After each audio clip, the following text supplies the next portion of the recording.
نے ہمیں یہ زندگی دی ہے، یہ حیات ہمیں دی ہے، حد اکثر وہ کوشش کریں کہ ہم اپنے اللہ سے زندگی میں نزدیک ہو سکیں۔ یہ کل خلقت کا ہدف خلاصہ یہ ہے۔ کچھ بھی کریں ہم، کچھ بھی کریں ہم، ایسا کریں کہ پروردگار سے نزدیک ہو سکیں۔ پروردگار نے خود قرآن میں فرمایا کہ خدا تک پہنچنے کے لیے اپنے لیے ذریعہ تلاش کرو، وسیلہ، ابتغوا الیہ الوسیلہ، اپنے لیے وسیلہ تلاش کرو۔ خود پروردگار نے پھر انتظام کر دیا، 1,24,000 وسیلے بھیج دیے۔ انشاءاللہ اشرف المخلوقات رسول خدا کو آخر میں بھیجا، ائمہ طاہرین کو ہمارے لیے بھیجا، تاکہ ہم اس وسیلے سے پروردگار کے نزدیک ہو سکیں۔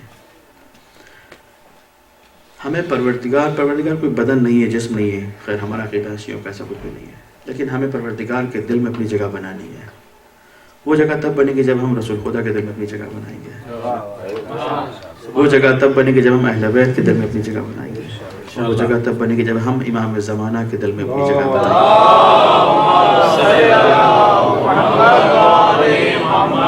اس کے بغیر اردو میں کہتے ہیں دال گلنے والی نہیں ہے، اس کے بغیر دال نہیں گلنے والی۔ ایران کا واقعہ کہتے ہیں کہ صاحب ایک زمانے میں مشہد جا رہے تھے زیارت کرنے کے لیے، اور مشہد سے پہنچنے سے پہلے راستے میں دیکھا ایک بینک ہے، اور بینک کے باہر ایک بڑی خوبصورت سی کوئی اچھی سی مرسیڈیز بینز گاڑی لگی ہوئی ہے کہ یہ انعام میں نکلے گی۔ وہ راستے میں دعا کرتے ہوئے پہنچے امام رضا کے پاس کہ مولا یہ گاڑی میرا نام نکالا ہے، کتنا مزہ آئے گا، اگر نکالے تو میں اگلے سال پورا خاندان لے کے آؤں گا زیارت کے لیے۔ وہ سال گزر کے گاڑی کے نام نہیں نکلی، واہ ویلا۔ اگلے سال جب پھر آ رہے تھے دیکھا پھر ایک اچھی سی گاڑی لگی ہوئی تھی، تو مولا اس بار تو نکلوا دے، اگر نکل آئی تو پورا گاؤں ہی لے کر آ جاؤں گا اس بار بھی نہیں نکلی۔ واپس آئے، تھوڑا سا دل آزردہ تھے، کہتے ہیں کہ بیگا نے مولا امام رضا کو خواب میں دیکھا اور کہا کہ جا کے بدھو سے کہو پہلے جا کے بینک میں اپنا اکاؤنٹ تو کھولے، گاڑی اس کے بعد نکلے گی، جب تک بینک میں اکاؤنٹ ہی نہیں کھولا گاڑی کیسے نکلے گی؟ سلوات پڑھے بار محمد مجھے نہیں معلوم کہ حقیقت یہ واقعی ہے، لیکن ہمیں اپنا اکاؤنٹ کھولنا ہے۔ ساری تلاش، ساری کوشش، ساری زحمتیں، یہ آذا خانے، یہ ماتم، یہ مجالس، یہ نوحے، یہ سوز، یہ علم دین حاصل کرنا، یہ علم دین سننا، علماء کا احترام کرنا، ان کی خدمت میں بیٹھنا، استفادہ کرنا، اچھے بچے پالنا، زوجہ کی خدمت، شوہر کی خدمت، سارا ہدف یہ کہ اکاؤنٹ کھل جائے دل میں۔ سبحان اللہ۔ اگر وہ اکاؤنٹ کھل گیا تو پھر ایک مرسیڈیز بینز نہیں ہے، پھر تو بہت ساری ہیں۔ مردوں کی تو بڑی لاٹری ہے، آگے حورالعین ہی حورالعین ہیں ساری۔ اللہ اکبر، مجھے آپ سے دعائیں میرے لیے محفوظ رہیں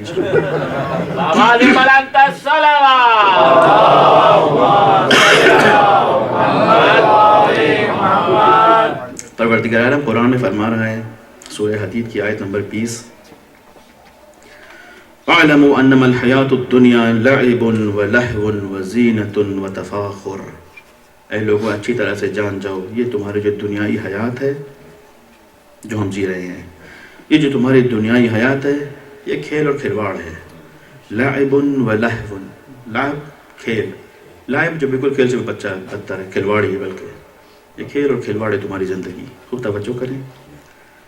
وزینۃ وتفاخر، یہ تمہاری زینت ہے، دنیائی زینت ہے تمہاری، آپ کے بال اچھے، میرے بال اچھے، آپ کا کپڑا اچھا، میرا اچھا، آپ کی گاڑی اچھی، میری گاڑی اچھی، سب کی اچھی۔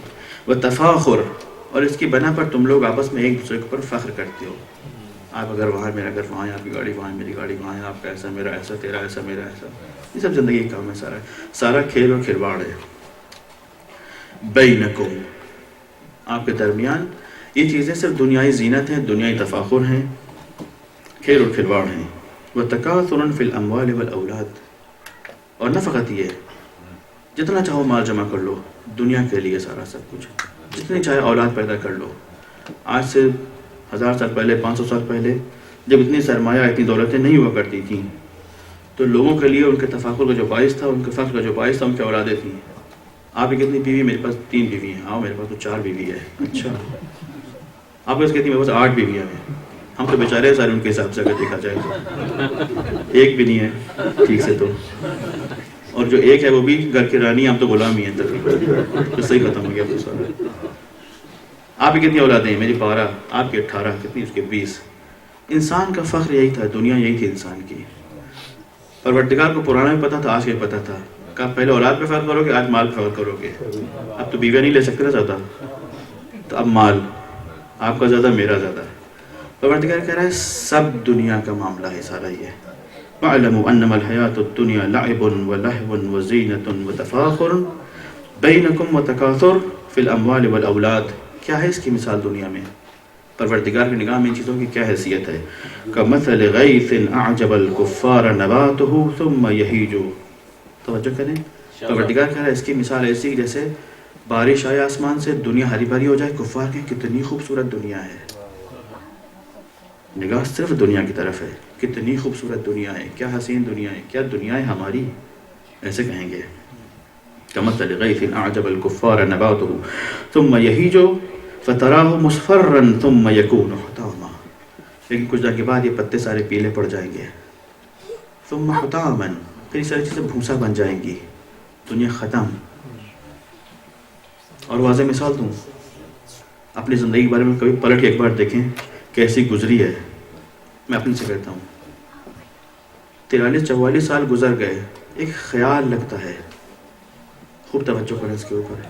قرآن میں پروردگار عالم ہم سے سوال کرے گا دنیا میں کتنا جیے تم؟ پتہ ہے قرآن نے کیا جواب دیا؟ کیا کہیں گے خدا سے؟ عشیۃً او صباحً، جیسے ایک شام جیے یا ایک صبح جیے. تمام زندگی کا خلاصہ یا ایک شام بنی یا ایک صبح بنی. جو کرنا ہے کر لو، چند لمحے کی فرصت ہے. 60-70% جا چکی ہے، جو بچی اس میں خیر کرنا ہے. خیر کیا ہوتا ہے؟ اس کے بعد پروردگار عالم فرماتا ہے وَفِي الْآخِرَةِ عَذَابٌ شَدِيدٌ. جو دنیا والے ہوتے بھی لوگ تھے جن کے لیے دنیا ہری بھری تھی، جن کی نگاہ صرف دنیا پہ تھی، اب ان کے لیے صرف عذاب بچا ہے آخر میں، کچھ بھی اس کے سوا نہیں ہے. وَمَغْفِرَةٌ مِّنَ اللَّهِ وَرِضْوَانٌ. اور مغفرت فقط پروردگار عالم کی طرف سے ہے. مغفرت ہوتی کیا چیز ہے؟ کہتے ہیں اللہ میری مغفرت کر دے. وَمَا الْحَيَاةُ الدُّنْيَا إِلَّا مَتَاعُ الْغُرُورِ. دنیا کا جو مال و منال ہے تمہیں دھوکہ دینے کے لیے، کچھ بھی نہیں سب نہیں ہے. حقیقت بھی یہی ہے، یہ حقیقت بھی. ایک واقعہ سنا تھا، چلو پرانے زمانے میں کتابوں میں ہے. ایک چھوٹا سا ملک ہوا کرتا تھا. پرانے زمانے میں علماء بہت ساری حقائق کو داستانوں کو شکل بیان کرتے تھے، شاید واقعیت نہ ہو، قطعاً شاید واقعیت نہ ہو. ایک چھوٹی سی حکومت ریاست ہوا کرتی تھی. 1 سال کے لیے ایک شخص وہاں بادشاہ بنتا تھا. ایک بندہ رینڈملی چن لیا جاتا تھا، وہ بادشاہ بن جاتا تھا. اور جب اس کی حکومت کا آخری دن آتا تھا، اس کے سارے وجود، اس کے کپڑے، اس کا مال، اس کا زیور سب اتار لیتے تھے، ننگا کر کے ملک کی دیواروں سے باہر بھیج دیتے تھے، بیابان میں جاؤ خدا حافظ، اب جو کرنا ہے کرو. ہر بادشاہ جو بچانا چاہے، مال بچانا چاہے، دولت بچانا چاہے، سرمایہ جہاں بھی چھپا کے رکھا ہو، آخر میں سب اسے چھین لیتے تھے.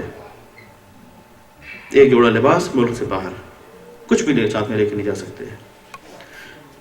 کہتے ہیں ایک 22 سال کا جوان نیا بادشاہ بنا اس چھوٹی سی ریاست کا، چھوٹے سے ملک کا. اس نے پہلے دن سے اعلان کیا آج کے بعد سے جو بھی کاروان ملک سے باہر جائے گا تجارت کرنے کے لیے، نکلنے سے پہلے سب سے آخر میں مجھ سے ملاقات کرے گا، پھر ان وطن سے باہر نکلے گا. کہا ٹھیک. ہوشیار بادشاہ تھا. پہلا کاروان آیا، کہا یہ پکڑو چھوٹی سی رقم، 10 مائل آگے جانا، 20 قدم ادھر مڑنا، اس کو زمین میں گاڑ کے چلے جانا. اگلے دن اگلا کاروان آیا، کہا یہ پکڑو چھوٹی سی رقم، 10 مائل آگے جانا، 50 قدم مڑنا ادھر، تو زمین میں دفن کر دینا، آگے نکل جانا. ہر دن بھیجتا رہا. 365واں دن جب آیا تو پہلے سے کپڑوں تو آگے کھڑے ہوئے تھے، دودھی پاجامہ پہنے ہوئے. میں ہمیں دھکا نہ تو ہم جانے کے لیے تیار ہیں. بڑی خوبصورت کہانی ہے اور سمجھدار لوگ سب سمجھ گئے ہیں ماشاءاللہ. یہ دنیا ہمارے چند دنوں کی ہے. رسول خدا نے بکرا ذبح کیا تھا، رسول خدا نے بکرا ذبح کیا تھا، قربانی کی تھی. گوشت بانٹتے چلے گئے، بانٹتے چلے گئے، بانٹتے چلے گئے، بانٹتے چلے گئے، آخر میں تھوڑا سا گوشت بچا. بی بی عائشہ کہتی ہیں رسول خدا یہ کیا آپ نے، سارا تو بانٹ دیا، بچا ہی کچھ نہیں. رسول نے کہا بی بی جو بٹ گیا وہی تو بچا، یہی خالی گیا ہاتھ سے.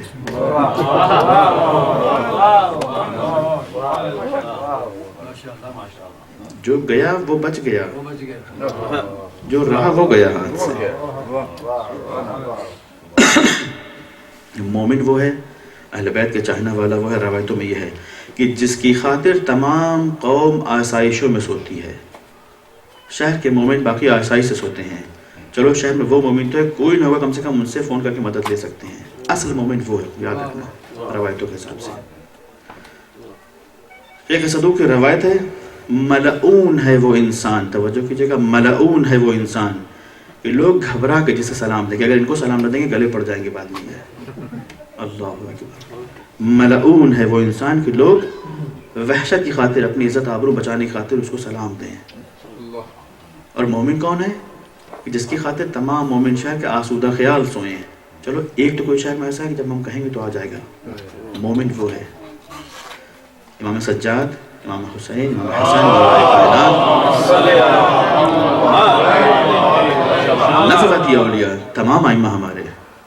شہر کے تمام یتیم آرام سے سوتے تھے، کوئی تو روٹی پہنچانے والا ہے. شہر کی تمام بیوائیں آسان سے سوتی تھیں، آسانی سے سوتی تھیں، کوئی تو رزق پہنچانے والا ہے. شہر کے تمام فقراء آسودہ خیال سوتے تھے، کوئی نہ آئے گا، علی بن ابی طالب تو آئیں گے ہی. خوب توجہ کیجیے، کوئی نہ آئے گا، علی بن ابی طالب تو آئیں گے روٹی پہنچانے کے لیے، بھوکے نہ سوئیں گے. کسی نے مولا کائنات کی حکومت نے پوچھا مولا آپ خلیفۃ الاسلام ہیں، آپ خلیفۃ المسلمین ہیں، اتنی سادی زندگی، خوب توجہ کریں اس مثال کے اوپر، اتنی سادی زندگی آپ کے اوپر زیبا نہیں دیتی، یہ کیا زندگی ہے آپ کی؟ مولا کہتے ہیں میرے چاہنے والے ہیں کچھ غریب یمن میں جن تک میری رسائی نہیں ہے، اگر میں ان کی مدد نہیں کر سکتا تو کم سے کم ان کی جیسی زندگی تو جی سکتا ہوں. کل کو یہ تو نہ کہیں کہ میرا امام ایسے جی رہا تھا اور ہم فخر میں جی رہے تھے. مولا کائنات اگر دنیا میں ایک مثال لے آؤ جو ثابت کر دے میرے لیے کوئی دنیا میں تھا مولا کائنات سے بہتر، البتہ رسول خدا تھے، کوئی تھا ان سے بہتر، میں آج امام اتار دوں گا، دین بدل دوں گا. کوئی دنیا میں ثابت کر دے اخلاقی لحاظ سے، انسانی لحاظ سے، عرفانی لحاظ سے، دینی لحاظ سے، ہر لحاظ سے ثابت کر دو کہ دنیا میں کوئی شخص مولا کائنات سے بہتر تھا، دنیا میں کوئی شخص حسن مجتبیٰ سے بہتر تھا، دنیا میں کوئی شخص سید الشہداء عبداللہ حسین سے بہتر تھا. کوئی ثابت کر دے دنیا میں کوئی امام جعفر صادق سے بہتر تھا، میں دین بدل دوں گا. ہم یوں ہی اہل بیت کے ماننے والے نہیں ہیں، ہم تو بڑے سستے لوگ ہیں، صاف زبان سے کہہ رہا ہوں. بڑے بڑے فقہا، بڑے بڑے اولیاء جنہوں نے زندگی بھر علم میں گزاری، دن رات محنتیں کی، دن رات علم حاصل کیا، وہ جواب نہ دے سکے کبھی، وہ اہل بیت کے قدموں کی خاک نہ بن سکے کبھی. ہمارا تو ٹائم ہی گزرتا ہے زندگی میں، دو پیج زیادہ پڑھے ہی نہیں ہوتے ہیں. مولانا صاحب ایسے باتیں کرتے ہیں جسے وہ زیادہ نہیں آتے، ہم زیادہ جانتے ہیں. ہمارا تو کہانی الگ ہے. ہماری تو بڑے بڑے فقہا، بڑے بڑے اولیاء کسی کو نہیں ملا آج تک. علامہ حلی کا واقعہ ہے، میں نے کبھی بچپن میں سنا تھا یہ واقعہ، آپ نے دیکھا بھی بتے کسی معتبر کتاب میں، ایران میں پڑھا بھی تھا اس نے کبھی. علامہ حلی کا واقعہ ایک بار نذر کی تھی، 40 دن زیارت عاشورہ پڑھیں گے یا 40 دن جا کے امام حسین کی زیارت کریں گے، اور اس نذر کے بدلے میں امام کو زیارت کریں گے، امام صاحب زمان سے ملیں گے، ان سے ملاقات کریں گے. ایک سفر گئے، 2 سفر گئے، 3 سفر گئے، ظاہراً آخری سفر تھا، گئے امام کی زیارت کر کے واپس آ رہے تھے کربلا سے، بڑے بیتاب تھے، کہیں کوئی غلطی تو نہیں ہوئی، 40 سفر ہو گئے ابھی تک ملاقات ہی نہیں ہوا زمانہ سے. کہتے واپس آتے ایک جوان کو دیکھا ساتھ میں، پہلو میں ایک جوان بھی ساتھ میں سفر کر رہے ہیں. کہا چلو کوئی ہم سفر تو مل گیا، باتیں کرنا شروع کر دی. دیکھا نہیں بڑے پڑھے لکھے ہیں یہ تو، اور باتیں اچھی کرنا شروع کر. دیکھا نہیں ابھی بھی بڑے پڑھے لکھے ہیں. بات یہاں تک پہنچی گئی نا، چلو میرے کچھ اپنے سوالات ہیں وہ بھی ان سے مطرح کروں، شاید یہی جواب بھی دے دیں. پتہ لگا سب جواب بھی جانتے ہیں. سوچ ہی رہے اسی درمیان کہتے ہیں شیخ علامہ حلی کی جوتی پاؤں سے پھسل کے زمین پہ گر پڑتی ہے. وہ جوان اٹھتے ہیں، جوتی ان کے پاؤں میں پہنچا دیتے ہیں. کہتے ہیں شیخ مشکل کیا ہے؟ کہتے ہیں نظر کی تھی امام زمانہ سے ملاقات کرنے کی، نہیں ہوئی ابھی تک. پیچھے سے کہتے ہیں اپنے امام کے ہاتھوں سے پاؤں کی جوتیاں تک تو پہن لیا، اور کیا چاہتے ہو شیخ؟ علامہ حلی گھوڑے سے گر پڑے، مٹی کو اپنے سر میں ملنے لگے، رونے لگے پھوٹ پھوٹ کے. اہل بیت ہمارا خیال رکھتے ہیں، اہل بیت ہمارا خیال رکھتے ہیں. امام زمانہ ہمارے نام لے کر دعائیں کرتے ہیں. جملات ہیں امام زمانہ کے، ایشو میں نے کل پڑھا تھا آپ لوگوں کے لیے مجلس میں یہاں پر، کہ ہم تمہارا نام لے کر تمہارے لیے دعائیں کرتے ہیں. ہمارے نام لے کر اہل بیت کو بلاتے ہیں، دعائیں کرتے ہیں. سبحان اللہ. صلوات پڑھنے پر محمد و آل محمد.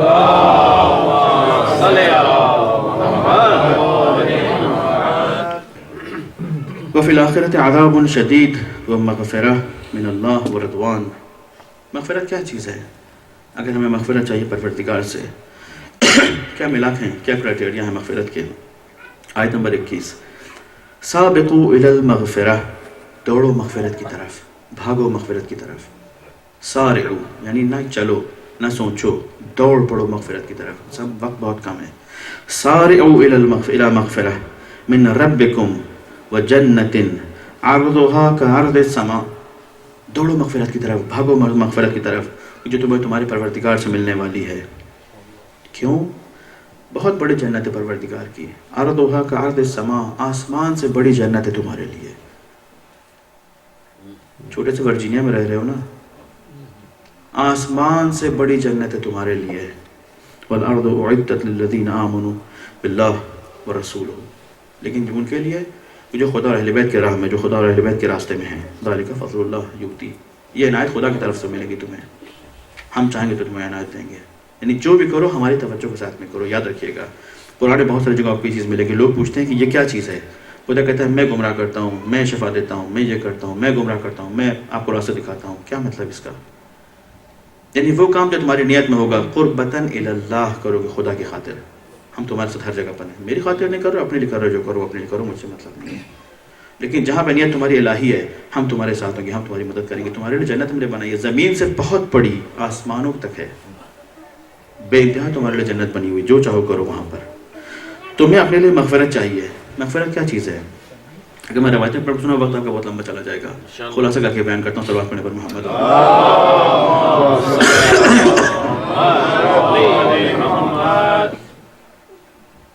ایک اور جگہ قرآن میں ایک آیت ہے وَسَارِعُوا إِلَى مَغْفِرَةٍ مِّن رَبِّكُمْ وَجَنَّةٍ عَرْضُهَا السَّمَاوَاتُ وَالْأَرْضُ أُعِدَّتْ لِلْمُتَّقِينَ. مغفرت، ہم زندگی میں غلطیاں کرتے ہیں، گناہ کرتے ہیں. غفرہ اور کفرہ ایک معنی میں ہے. کفرہ کے معنی چھپانا، غفرہ کے معنی بھی کوشش ہے چھپانا ہے. کفرہ سے بنا ہے کفران و کفر، یعنی جو انسان حق کو جان جائے پھر اس کا انکار کر دے، اس کو ڈھانک دے، اس کو چھپا دے، کہیں نہ مانیں گے ہم. یہ ہے کفر. واضح؟ غفرہ بھی اسی معنی میں ہے. غفرہ کس معنی میں ہے؟ یعنی انسان نے غلطیاں کی ہیں، گناہ کیے ہیں. گناہ نے کبیرہ، کون سے گناہ نے کبیرہ ہیں؟ دو لوگوں کا رابطہ توڑنا آپس میں، ایک بیوی اور زوجہ کے درمیان میں اختلاف ڈلوانا، کمیونٹی میں فتنے پھیلانا، رشتے توڑوانا، جھوٹ بولنا. یہ سارے گناہ کبیرہ ہیں، بڑے بڑے گناہ ہیں. یہ غلطیاں کرتا ہے انسان انجانے میں، غلطیوں سے، غصے میں آ کے، کسی کینے کے جوش میں، کسی بدلے انتقام کی خاطر. مغفرت کیا چیز ہے؟ ہم کہتے ہیں پروردگار مغفرت عطا کر دے. مغفرت کا مطلب اب ہم آگے سے اتنا خیر کریں گے، اتنی نیکیاں کریں گے کہ ہماری نیکیاں ہمارے گناہوں کو ڈھانپ لیں گی. اسے کہتے ہیں مغفرت. توبہ کیا چیز ہوتی ہے؟ توبہ انڈیا پاکستان میں یہ ہوتی ہے توبہ توبہ توبہ توبہ ختم ہو گئی. اللہ اکبر.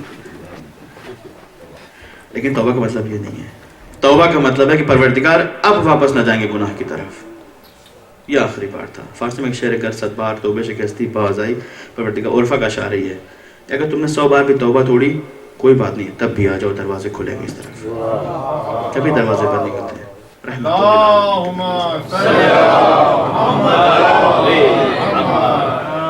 توبہ کے دو معنی ہیں، ایک انڈین پاکستانی میننگ ہے، ایک اصلی میننگ ہے. ہمیں اصلی سے کام ہے. پروردگار اب گناہوں کی طرف نہ جائیں گے. غلطی ہوئی تھی، خطا ہوئی تھی، اشتباہ ہوا تھا، غلطی ہو گئی تھی، ہو جاتی ہے انسان سے، اب نہ جائیں گے. یہ ہوتی توبہ. مغفرت پھر کیا چیز ہے؟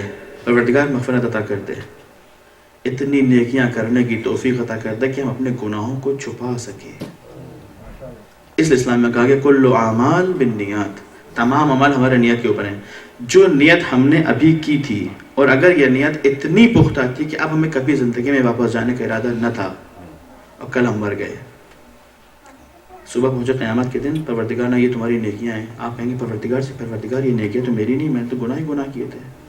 کہ نہیں، تم نے توبہ کر لی تھی اور تمہاری توبہ 100% پیور تھی کہ اب تم گناہ کی طرف واپس نہ جاؤ گے. ہم نے قبول کر لیا. لیکن توبہ فرعون والی نہیں ہونی چاہیے. فرعون پانی میں ڈوب رہا تھا، مرنے سے پہلے کہتے خدا مان لیا. کہا نہیں بیٹا تم ڈنڈی مار رہے ہو یہاں پر. یہ نہیں چلے گا. خدا کو دل کے حالات پتہ تھے، پھر دھوکہ دے رہے ہو تم یہاں پر. ہم دھوکہ دے دے. کہتے ہیں مولانا نصر الدین صاحب ایک چوراہے پہ کھڑے کہہ رہے تھے لوگوں سے اگلے چوراہے مٹھائی بٹ رہی ہے. ہر بندہ بھاگا. اگلے چوراہے مٹھائی بٹ رہی، دوسرا بندہ بھاگا. کہتے رہے 100 لوگوں کو بھیج دیا. آخر میں کہتے ہیں جو گیا واپس آیا ہی نہیں. یہ واقعی مل نہیں رہی مٹھائی، خود بھی دوڑ پڑے. انسان دھوکہ دے دے بھول جاتا ہے. بھول جاتا ہے کون تھا انسان، کیا تھے ہم. ایک مولوی صاحب تھے، گھر میں رات میں چور آیا. سنیے، چور بھی آیا تو مولوی کے گھر، خود ایک بہت بڑا معمہ ہے. چور آیا مولوی کے گھر، آیا سب کچھ جمع کیا آہستہ آہستہ. چور بھی سے شیعی تھا اتفاق سے. گٹری لا دی کندھے پر، جب لاد رہا تھا کہتا ہے یا علی اللہ اکبر. وہ مولوی صاحب کو بھنک پڑ گئی پیچھے سے، کہنے گا ایک عمر میں نے یا حسین کہہ کے جمع کیا ہے، ایک یا علی سے فارغ سارا. آگے چور بھاگا، پیچھے سے مولوی صاحب دوڑے. چور بھاگا، مولوی بھاگے صاحب. چور اس گلی سے، مولوی اس گلی سے، چور اس سڑک سے، مولوی اس گلی سے. بھاگتے بھاگتے بھاگتے بھاگتے ایک پل آیا. چور بھاگتے بھاگتے پل کے اس پار پہنچا، بیچارہ زمین پہ گر کے بیٹھ گیا. کہنے لگا آپ نہیں دوڑ سکتے. مولوی صاحب دوڑتے دوڑتے نکل کے آگے، پل بھی کراس کر کے، سڑک بھی کراس کر کے، چوراہا بھی کراس کر کے، 2-4 سڑکیں اور آگے نکل گئے. کہا آخر کار میں نے چور کو ہرا ہی دیا. اللہ اکبر. چور ہرانے نکلے تھے، چور پکڑنے نکلے تھے. یہ ہے زندگی کی دوڑ میرے عزیزوں. میری مثالوں کو یاد رکھنا. ممکن ہے کل میں دنیا میں نہ رہوں لیکن میری باتیں یاد رہیں گی آپ کو انشاءاللہ. یہ زندگی کی داستان ہے ہماری. کس لیے نکلے تھے، کس لیے دوڑے تھے، کہاں جا رہے تھے، گم ہو گئے ہیں. ہر آن راستہ چلتے کہو یا صاحب الزمان ادرکنی. ہر آن صبح اٹھے سب سے پہلے کہو السلام علیکم یا رسول اللہ. اس کے بعد کہو السلام علیکم یا امیر المؤمنین. اہل بیت، خدا گواہ میرے تھے، اگر اہل بیت دامن کا چھوٹ جائے ہاتھ سے کچھ ہاتھ نہیں آنے والا ہے، کچھ بھی نہیں. زندگی تباہ ہے. راستہ چلتے کہو صاحب الزمان ادرکنی یا رسول اللہ ادرکنی. ہم تنہا اس دنیا میں کھوئے ہوئے ہیں. دنیا انسان کو دھوکہ دینے والی ہے. لوگ تباہ ہیں، مٹ رہے ہیں، ختم ہو رہے ہیں. وقت کم ہے. السلام علیکم یا ابا عبداللہ الحسین ادرکنی. ہر امام کو آواز دیں ادرکنی ادرکنی ادرکنی. اندھیری رات نہیں ہوتی ہے، کب اندھیری رات آپ لاٹھی لے کے چل رہے ہوتے ہیں، ہر قدم پہ یا علی مدد یا علی مدد. کہیں نہ گر جائیں، کہیں نالی نہ ہو، کہیں گڈھا نہ ہو، کہیں کھائی نہ ہو. بالکل یہی حال زندگی کا ہے ہماری. ہر قدم پہ شیطان کی کھائی ہے، ہر قدم پہ شیطان کی کھائی ہے. نظر کے ایک طالب علم نے شیطان کو خواب میں دیکھا تھا، بڑا پریشان، بڑا نگران. ابلیس بیٹھا ہوا ہے. کہاں کیوں اتنا نگران ہو، پریشان کیوں اتنا ہو؟ کہ کل رات میں بڑے سالوں کے بعد ایک فرصت ملی تھی شیخ انصاری کو پھنسانے کے لیے موٹی زنجیروں میں، لیکن ہاتھ آتے آتے پھسل گئے. کہا اچھا کیسے پھسل گئے؟ کہاں پھسل گئے؟ کل رات میں تقریباً جکڑ لیا تھا شیخ انصاری کو، لیکن نکل گئے ہاتھ سے. پوچھے باقی زنجیریں کس کی ہیں؟ کہا یہ زنجیر اس کے لیے، زنجیر کسی کے لیے، کسی کے لیے. کہا اچھا میری زنجیر کہاں ہے؟ کہا تم تو بیٹا میرے پیچھے ہی پیچھے ہو، تمہاری زنجیر کی ضرورت ہی نہیں ہے. یہ بیچارے بھاگے بھاگے پہنچے شیخ انصاری رحمۃ اللہ علیہ کے پاس، نجف کے بڑے فقہا میں سے. کہا قبلہ میں نے ایسا خواب دیکھا ابلیس کو، کہہ رہا تھا کہ آپ ہاتھ سے نکل گئے. رونے لگے علامہ اور شیخ انصاری کہنے ہاں صحیح کہا تھا، میری زوجہ مریض تھی، گھر میں وجوہات شرعی خمس کا پیسہ پڑا ہوا تھا.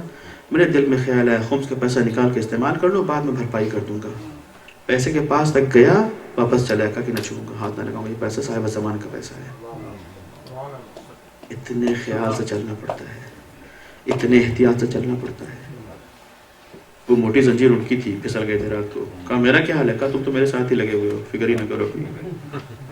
میں نے قبلہ میں تو گیا، میرا کیا ہوگا؟ خیر علماء راستہ بتاتے ہیں، انسان کو نجات دلا سکتے ہیں. اولیاء کا کام یہی ہے. پرانے زمانے میں جب لوگ گھر بناتے تھے تو علماء کے گھر کے چاروں طرف گھر خریدتے تھے. یہاں میرا فقیر رہتا ہے، یہاں میرا مجتہد رہتا ہے، وہاں گھر بناتے ہیں. الحمدللہ آج کے زمانے میں سنی کام کرتے ہیں، شیعہ تو کرتے ہی نہیں ہیں. جہاں ان کی مسجد ہوتی ہے وہیں گھر بناتی ہیں. شیعہ کہتے ہیں اور دور بھاگو یہاں سے، 2-4 میل آگے پیچھے ادھر ادھر. نہ ایسا صحیح نہیں ہے. ایک اور صلوات پڑھے پر محمد.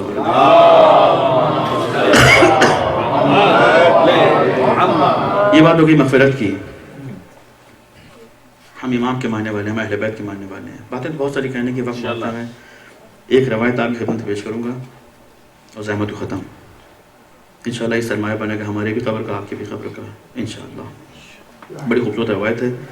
عن یونس بن یعقوب، کولینی بھی نقل کیا ہے، اس کو صدوق نے بھی نقل کیا ہے، تجاج طبرسی میں بھی نقل کیا ہے. مختلف جگہوں پر روایت معتبر منابع میں آئی ہے، کم سے کم 4-5 معتبر منابع میں نقل ہوئی ہے. سند بہت اچھی ہے. کان ابی عند ابی عبداللہ علیہ السلام الصادق علیہ السلام جماعت من اصحابہ فیم حمران ابن عیون و مومن طاق. امام جعفر صادق اپنے خاص اصحاب کے ساتھ میں بیٹھے ہوئے تھے, اپنے بہترین اصحاب کے ساتھ میں بیٹھے تھے, جن میں حمران ابن عیون تھے, جس میں مومن طاق تھے, ہشام ابن سالم تھے, طیار تھے, جماعت, اور تمام لوگ بیٹھے تھے اس کے اندر, بہت سارے لوگ اس میں بیٹھے ہوئے تھے. امام کہتے ہیں قال علیہ السلام یا ہشام, اے ہشام. ہشام کہتے ہیں لبیک یا اپنا رسول اللہ, لبیک, حکم کریں مولا میرے. کہتے ہیں الا تخبرنی کیف صنعت بعمر ابن عبید وکیف سألتہ, اپنا وہ قصہ نہیں سناؤ گے ہمیں جو تم نے عامر ابن عبید کے ساتھ تمہارے ساتھ جو پیش آیا تھا. ہشام کہتے ہیں جعلت فداک یا ابن رسول اللہ انی اجلل واستحییک ولا یعمل لسانی بین یدیک, مجھے آپ کی عظمت اپنے سائے میں لیے ہوئے, آپ کے سامنے گفتگو کرنے مجھے حیا آتی ہے, مجھے شرم آ رہی ہے, میری زبان لٹکھڑا پڑے گی, ممکن آسانی بات وقت سب بیان نہ کر سکوں. مولا فرماتے ہیں اذا امرتکم بشیء ففعلوه, اگر ہم اہل بیت تم سے کوئی کام کہیں کرنے کے لیے تو کرو اس کو, انجام دو. توجہ کریں, بہت ساری روایتیں ایسی ہزاروں کی تعداد میں ہیں کہ جو نہ آپ کو کبھی پڑھ کے سنائی گئی ہیں نہ کبھی بتائی گئی ہیں. انشاءاللہ اگر زندگی دی اور آتے رہے ہوتی رہیں گی چیزیں انشاءاللہ. اتنے سارے خطوط ہیں اہل بیت کے ہمارے پاس, شاید سینکڑوں کی تعداد میں. اب تو بڑا مسائل سارے کلاسیفائڈ ہو رہے ہیں, چھپ رہے ہیں, خطوط الگ چھپ رہے ہیں. کتنے خطوط ہیں اہل بیت کے, صرف امام جعفر صادق کے کوئی تقریباً 500 سے زیادہ خطوط ہیں شیعوں کے نام. کبھی پڑھا کسی نے آپ کے لیے ایک بھی؟ بھرے پڑے ہیں. امام رضا کے کتنے خطوط ہیں شیعوں کے نام, بہت سارے خطوط ہیں. خط لکھے ہیں اہل بیت نے, اپنے چاہنے والوں کو کہا یہ پڑھو, اس پہ عمل کرو, اور پھر میرے تمام شیعوں کی بات بتا دو. بہت سارے خطوط ہیں. امام فرماتے ہیں کہ جب میں کوئی کام کہوں تو کرو. ہشام اپنا قصہ سناتے ہیں, کہتے ہیں میں گیا ہوا تھا بغداد, وہاں پر ایک ڈپلیکیٹ عالم, اس کی دکان چل رہی تھی عمر ابن عبید کے نام سے. کہنے میں اس کی مجلس میں پہنچا چپ چاپ سے ایک انجان بن کر, اور صفوں کو توڑتا ہوا سب سے آگے جا بیٹھا, اور دیکھا لوگ اپنے مسائل پوچھنے میں اپنی چیزیں بیان کر رہے ہیں, الٹی سیدھی جو بھی کرنا تھا لگے ہوئے تھے. دکان اچھی چل رہی تھی ان کی, وہاں کل ملا کے. اس نے کالا مامہ پہنا ہوا تھا, کالے گلے میں کالی شال ڈالی ہوئی تھی. یہ بھی ایک عجیب چیز ہے, جب میں نے پڑھا مجھے بڑی ہنسی آئی.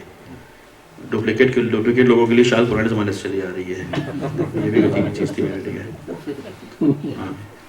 باندھا ہوا تو انہوں نے لکھا ہے, عبارت میں لکھا ہوا ہے فَوَبِدَ عَمْرُ بْنُ عُبَيْدَ عَلَيْهِ شَمَلَ سَوْدَا, اس کے اوپر ایک کالا مفلر پڑا تھا گلے میں, شملۃ السودا پڑی ہوئی تھی. میں اس کے پاس پہنچا, میں نے کہا کہ اے عبید, میں ایک غریب انسان ہوں, غریب عربی میں یعنی میں ناشنا ہوں, اس شہر کے اندر میں نیا ہوں, مجھے کچھ سوالات کرنے تم سے, اجازت ہے میں تم سے سوال پوچھوں؟ کہتا ہاں پوچھو. قال اسأل, پوچھو جو پوچھنا پوچھو. کہتے میں نے اس سے پوچھا الک عین, تیری آنکھیں ہیں؟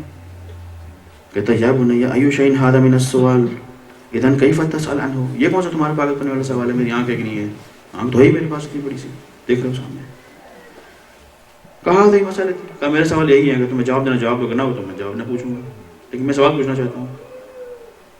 کہتا یا بنی اصل وان كانت مسألتي حمقى مسألتك حمقى, اگرچہ تمہارا سوال احمقانہ, چلو پوچھو پوچھو اپنے سوال, تم مجھے پوچھنا پوچھو.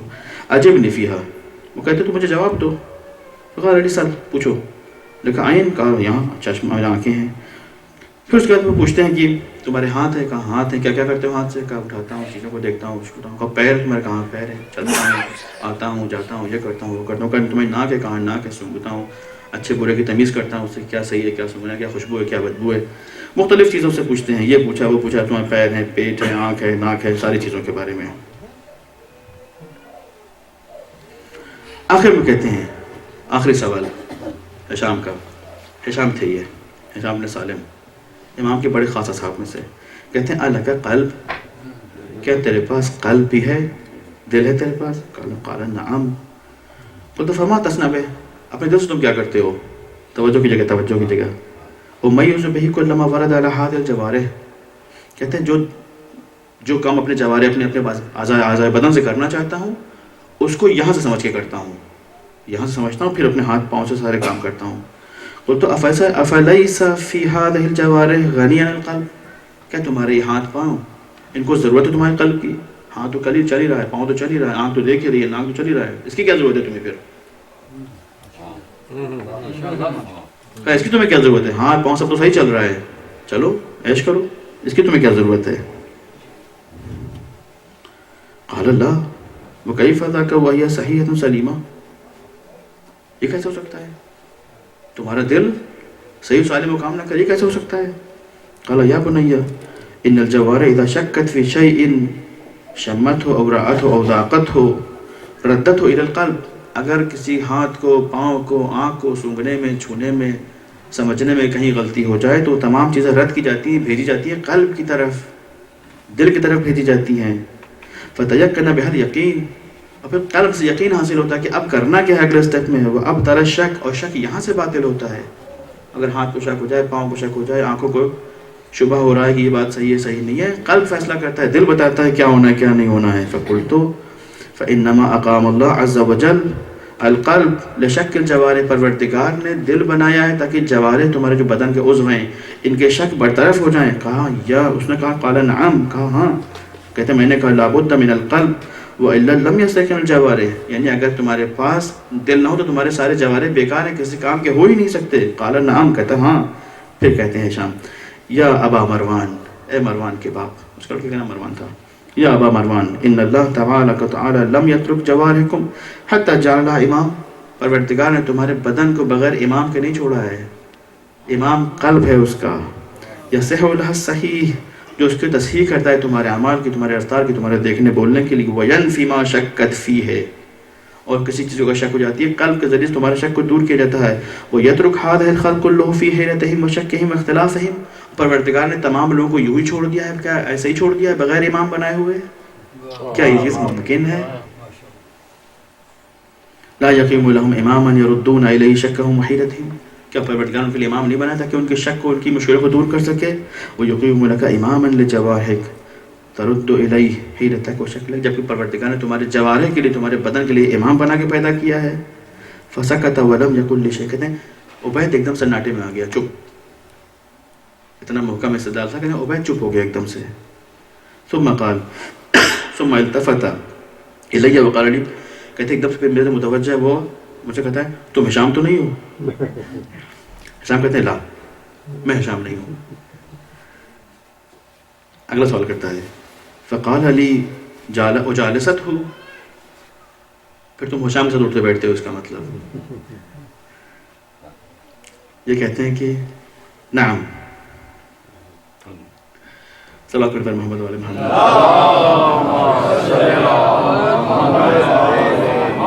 کہتے تم ہشام ہو؟ کہتے نہیں میں ہشام نہیں ہوں۔ پھر کہتے تم اس سے تو اٹھتے بیٹھتے ہو گے؟ کہا نہیں میں سے اٹھتا بیٹھتا بھی نہیں ہوں۔ میں نے ایک بات یہاں پہ کاپی کرنے میں غلطی کر دی ہے کہ بات مجھے چھوٹ گئی یہاں پر روایت کی۔ بہرحال اگلا جملہ اس کے بعد قال قلت فما تصنع به، اچھا اگر تم ان سے ملتے جلتے ہو، انہوں نے کہا کہ میں ان کے ساتھ ملتا جلتا ہوں شام کے ساتھ میں، خود ہی شام تھے کہ ان سے میرا رابطہ ہے ان سے، کہا تم کرتے کیا ہو ان کے ساتھ میں؟ قال امیز بكل ما ورد على هذه الجوارح، نہیں میں نے غلطی سے ایک دو روایت، خیر بہرحال مطلب پورا ہو گیا جو میں کہنا چاہ رہا تھا، میں پورے وقت آخر تک پڑھ کے سنانا چاہتا لیکن وہ چیزیں چھوٹ گئی، جو چیزیں یہاں پر تھیں۔ انہوں نے خلاصہ انسان کے لیے ثابت کر دیا کہ امام ہونا لازمی ہے خلق کے لیے، قصہ ختم۔ میں یہ روایت پڑھ کے سننا چاہ رہا تھا آپ لوگوں کو۔ بہت ساری روایتیں ہمارے پاس موجود ہیں جس میں امام کو روایتوں میں قلب کہہ کے معرفی کی گئی ہے، قلب کہہ کے بتایا۔ قلب ایک چیز بتاتا چلو آپ لوگوں کو، اس کے بعد زحمت ختم، دو جملے مسائل کے۔ میڈیکل میں ڈاکٹرز بہتر بتائیں گے اس بات کو، پورا بدن آپ کا خراب ہو سکتا ہے، ہاتھ چڑھ سکتا ہے، پاؤں خراب ہو سکتا ہے، ذہن خراب ہو سکتا ہے، سوائے قلب کے، یاد رکھیے گا۔ ہارٹ انسان کا کبھی فیل نہیں ہوتا، ہارٹ کو باہر سے فیل کیا جا سکتا ہے، خون نہ پہنچے، ہارٹ کبھی فاسد نہیں ہوگا اندر سے، کبھی ہارٹ خراب نہیں ہو سکتا ہے۔ اگر 1 بلین سال آپ ہارٹ کو رکھیں سنبھال کے، لڑکتا رہے گا۔ آرٹریز خراب ہو جائیں گی، گردے خراب ہو جائیں گے، پھیپھڑے خراب ہو جائیں گے، ذہن، گوشت، طب اسلامی میں اہل بیت سے بڑی بڑی روایتیں، قلب کبھی فاسد نہیں ہو سکتا۔ یوں ہی تھوڑی کہا گیا کہ امام کا مقام قلب کے برابر، امام ہستی میں قلب کی حیثیت رکھتا ہے، امام کبھی فاسد نہیں ہو سکتا، اور امام کے بغیر ہستی کا گزارا بھی نہیں ہو سکتا۔ صلوات پڑھیں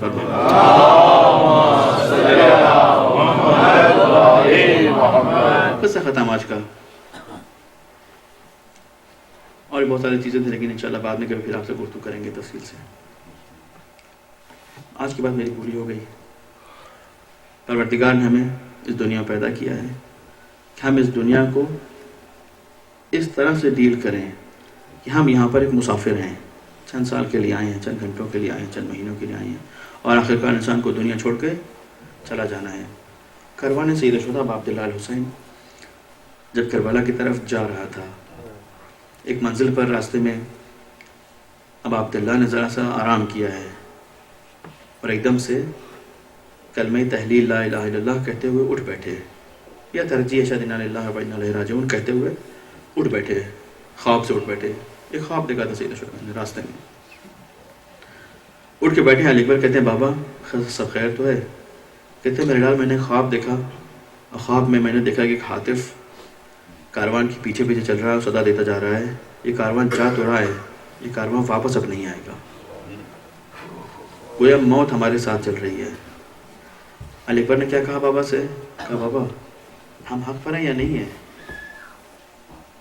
کہتے بابا ہم حق پر ہیں. کہا بابا جب ہم حق پر ہیں تو پھر غم کس بات کا، خوف کس بات کا؟ ہم موت سے جا ملے یا موت ہم سے آ ملے؟ کیا بات ہے؟ حق والے کبھی ڈرتے نہیں ہیں. اگر حق کی راہ پر ہو، حق کی راہ پر ہو. حر جو یزید کی فوج کے کمانڈر ہیں، توجہ کیجئے گا، لیکن حر کے دل میں حرمتیں تھیں ہمیشہ، آل رسول کا احترام تھا دل میں. وہ جب پانی پلانے والا واقعہ نہیں، جب کاروان کو لے کر آ رہے تھے سید الشہداء، اور وہاں پہ جب جرا ہوئی ہے کسی مسئلے کے اوپر امام حسین سے، اور امام حسین نے حر سے کہا کہ تیری ماں تیرے غم میں روئے، اور لڑکا کہتا میں بھی آپ کو جواب دیتا، لیکن کیا کروں، آپ کی ماں بی بی فاطمہ زہرا ہے. کہتا ہے میں کیا کروں، آپ کی ماں بی بی فاطمہ زہرا ہے. بی بی فاطمہ زہرا کو بڑے لوگوں نے عذاب پہنچائے، بڑے دکھ پہنچائے، بڑی تکلیفیں پہنچائیں بی بی فاطمہ زہرا کو، لیکن یہ ان لوگوں میں سے نہیں تھا کہ جو اہل بیت کو غم پہنچائے. توجہ کیجیے گا، جو اہل بیت کو اذیتیں پہنچائے. ان کے مقام کو جانتا تھا. کہا حسین ابن علی میں آپ کو کچھ نہیں کہہ سکتا، آپ کی ماں فاطمہ زہرا ہے، انہیں میں کیسے کچھ کہہ سکتا ہوں. چپ ہو گیا، جواب نہ دے سکا. دل میں چراغ زندہ تھا بھی حق کا. توجہ کیجیے گا، دل میں چراغ زندہ تھا. عاشور کے دن یا شب عاشور یا صبح عاشور جب بچوں کے رونے کی آواز سنتا ہے، اپنے بیٹے سے کہتا ہے بیٹا یہ بلا ہم لائے حسین کے سر کے اوپر، گناہگار میں ہوں. خدا سے دعا کرتا ہے، کہتا ہے پروردگار کیا حسین کے دل میں میرے لیے جگہ ہوگی؟ اور آج سے کہتا ہے میرے لال میں نے فیصلہ کر لیا، میں جا رہا ہوں حسین کی طرف، شاید حسین مجھے معاف کر دیں. خوب توجہ کیجیے گا جملہ، کہتا ہے شاید، قاعدہ کا لفظ ابھی میں ہے، شاید حسین مجھے معاف کر دیں. پھر بیٹا سے کہتا ہے بیٹا مجھے ایسے نہیں جانا ہے، میرے ہاتھ باندھو، مجھے غلام کی طرح سے لے کے چلو حسین کی طرف. آتا ہے سید الشہداء کی طرف، کچھ اور ہی منظر دیکھتا ہے. حسین باہیں پھیلائے کھڑے ہوئے ہیں. اے غور آنا چاہتے ہو تو آ جاؤ، بسم اللہ، کبھی دیر نہیں ہے ہماری درگاہ میں، ہمارے در پہ کبھی دیر نہیں ہے. در ہمارے ہمیشہ کھلے ہوئے، کریموں کے گھر ہیں. حر کو گلے لگاتے ہیں، ماتھا چومتے ہیں، دعوت دیتے ہیں، حر آتے ہیں، بیٹھتے ہیں، باتیں کرتے ہیں. آخر میں کہتے ہیں سید الشہداء آپ کی مشکلیں میری بنائی ہوئی ہیں، میں سب سے پہلے شہید ہونا چاہتا ہوں، میں سب سے پہلے جانا چاہتا ہوں. تصور کریں کتنے خوش نصیب ہوتے ہیں لوگ، اور کہاں پڑھتے کہاں آ گئے، حسین کے دامن میں آ گئے، گلے بھی مل لیے، مولا نے معاف بھی کر دیا. دم شہادت حسین حر کے سر پہ پہنچے، خون نہیں رک رہا تھا ماتھے سے. جیب سے رومال نکالا، کہا حر یہ رومال میری ماں نے اپنے ہاتھ سے پہنا ہے، تیرے ماتھے پہ باندھ رہا ہوں. کیا تاج ملا حسین کو، حسین کے ہاتھوں سے حر کو. میری ماں کے بنے ہوئے ہاتھ، میرے ماں کے بنے ہوئے ہاتھوں کے بنے ہوئے رومال کو میں تیرے سر پہ باندھ رہا ہوں. اے حر کتنے خوش نصیب ہیں حر. خدا والوں کو کسی چیز کا خوف نہیں ہے، کسی چیز کا خوف، کسی چیز کا ڈر. شام عاشور امام حسین نے آواز دی، حل من ناصر ینصرنی، ہے کوئی جو میری مدد کرنے والا ہے. روایتیں بتاتی ہیں مقاتل کی، جناب علی اصغر تابوت میں بلک پڑے، کہا ہاں بابا میں ابھی زندہ ہوں. کہا میں ابھی زندہ ہوں. آتے ہیں در خیمہ پر، بچے کو اٹھاتے ہیں، کہتے ہیں زینب میری بہن، رباب بچے کو لا کے میرے حوالے کر دو. کہا مولا بچے کو آپ لے کہاں جانا چاہتے ہیں اس جنگ میں، اس قرآن میں؟ کہا چاہے تجھ کو 2 قطرے پانی دشمن بچے کو پلا دے. ننھے سے قرآن کو لے کر آتے ہیں، دشمنوں کے سامنے اٹھاتے ہیں ہاتھ کے اوپر. اے لشکر اعداء اگر تمہاری نگاہ میں کوئی گناہگار ہے تو میں حسین ہوں، میرے اصغر نے تمہارا کیا بگاڑا ہے. 6 مہینے کا شہزادہ بچہ ہاتھ میں، اور بلا نے تیر چلایا. علی اکبر امام حسین کے ہاتھوں پر، علی اصغر امام حسین کے ہاتھوں پر شہید ہو گئے. اب حسین ننھی سی لاش لے کر حرم کی طرف واپس آ رہے ہیں. اصغر کی لاش لائے، بڑا سخت کام ہے. اس سے پہلے سب کی لاشیں لا چکے ہیں، عباس کی لا چکے، قاسم کی لا چکے، اون محمد کی لاشیں لا چکے ہیں. اون محمد کی جب لاشیں لے کر آئے تھے ساری عورتیں جنازے پہ جمع ہوئی تھیں سوائے بہن زینب کے. کسی نے پوچھا زینب کہاں ہے؟ کہا زینب کسی اور کونے میں سجدے میں پڑی ہوئی ہے، پروردگار تیرا شکر تو نے میرا ہدیہ قبول کر لیا. عجب. اب حسین علی اصغر کی لاش لے کر آنے دروازے پہ آگے کھڑے ہوتے ہیں. کس منہ سے میں یہ ننھی سی لاش لے کر جاؤں؟ لوگ کیا کہیں گے؟ خیام میں ماں کیا کہے گی؟ بہن میری کیا سوچے گی؟ لے کے لاش آگے بڑھتے ہیں. انا للہ و انا الیہ راجعون. چند قدم پیچھے آتے ہیں. وردن بقضائہ تسلیما لامر. دوبارہ پھر خیام کی طرف آگے بڑھتے ہیں. انا للہ و انا. 7 بار آگے بڑھے، 7 بار پیچھے آئے. آخر میں ہمت جمع کی، دل کے اندر بہن کو آواز دی، اے بہن زینب، اے بہن زینب آؤ آ کے علی اصغر کو لے جاؤ. بہن آتی ایک بار دیکھتی ہے ہاتھ میں ننھے علی اصغر خون سے لہو لہان. کہتے ہیں بھیا یہ کیا ہوا؟ کہتی ہیں اے بہن زینب میں رباب کو منہ نہیں دکھا سکتا، تم علی اصغر کو اندر لے کے جاؤ. خیمے میں کوہرام مچا، بڑی دیر تک عورتیں ماتم کرتی رہی، روتی رہی. ایک بار حسین صبر سے اپنے آپ کو روکے ہوئے تھے. کچھ دیر کے بعد بچوں نے لاش لا کے علی اصغر کی ہاتھ میں دی سید الشہداء کے. اب آخری لمحہ ہے سید الشہداء کا علی اصغر سے ودا کرنے کا. آئے ہیں لے کے ننھی سی لاش کو قبر کے کنارے، تلوار سے قبر کھودنا شروع کرتے ہیں. آنسو بہاتے جاتے ہیں. اے میرے لال کل تک ماں کی گود تھی، آج کے بعد سے زمین ہے. اے میرے لال اگر دنیا میں تجھے پانی نہ ملا تو جنت میں تجھے میرے جد پانی پلائیں گے. اے علی اصغر میں تجھے زمین کے حوالے کرتا ہوں. یہی وجہ تھی میرے عزیزوں، سب سے سخت مصائب، سخت ماؤں کے اوپر علی اصغر کا خون تھا، علی اصغر کا تھا سب سے سخت. بس آخر جملہ مصائب کا. شب عاشور کے بعد اب یہ کاروان نکلا ہے زندان کی طرف. سب کو سوار کیا جا رہا ہے. گھر میں آگ لگ چکی ہے، خیام سارے جل چکے ہیں. ایک بار سید الشہداء نے جناب زینب نے مڑ کے فرات کا رخ کیا ہے. جب آئی تھی کربلا، جب اتری تھی اونٹ سے، علی اکبر نے سہارا دیا تھا، عباس نے سہارا دیا تھا، اون محمد نے پڑھ کے ہاتھ پکڑا تھا. اب جب سواری ملنے جا رہی ہے، اب جب اونٹ پہ بیٹھا لی جا رہی ہیں، کوئی سہارا دینے والا نہیں تھا. ایک بار زینب نے مڑ کے رخ کیا فرات کا. اے بھیا عباس، زینب جاتی ہے تم کہاں ہو؟ اے بھیا اور میرے بچوں اور محمد، ماں تمہاری جاتی ہے تم کہاں ہو؟ اے علی اکبر میں نے تمہیں پالا تھا تم کہاں ہو؟ آواز دیتی ہوئی جاتی ہے. بڑی مشکلوں سے اونٹ پر سوار ہوتی ہے. خواتین حرکت کرتی ہیں شام کی طرف. ایک بار دیکھا ایک خاتون نے اپنے آپ کو اونٹ سے نیچے گرا دیا. زینب نے اپنے آپ کو اونٹ سے نیچے گرایا. پلٹ کے دیکھا رباب ہے. کہاں رباب یہ کیا ہوا؟ کہاں یہاں میرا علی اصغر دفن ہے. میں اپنے لال کو کیسے چھوڑ کے جا سکتی ہوں؟ سيعلم الذين ظلموا أي منقلب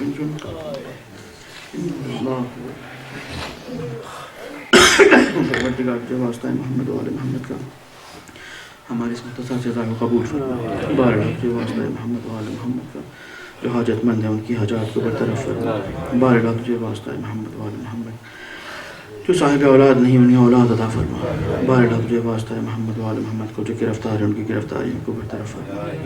بارگاہ پروردگار تجھے واسطہ ہے محمد و آل محمد کے دنیا کے تمام انسانوں کی خصوصاً اہل بیت کے چاہنے والوں کی، ماننے والوں کی مغفرت فرما. بارگاہ تجھے واسطہ ہے محمد و آل محمد کے ہمارے امام کا ظہور جلد از جلد ہو اور ہم سب ان کے بہترین آوان و انصار میں شمار ہوں. آخر دعوانا الحمدللہ رب العالمین. ماتم حسین.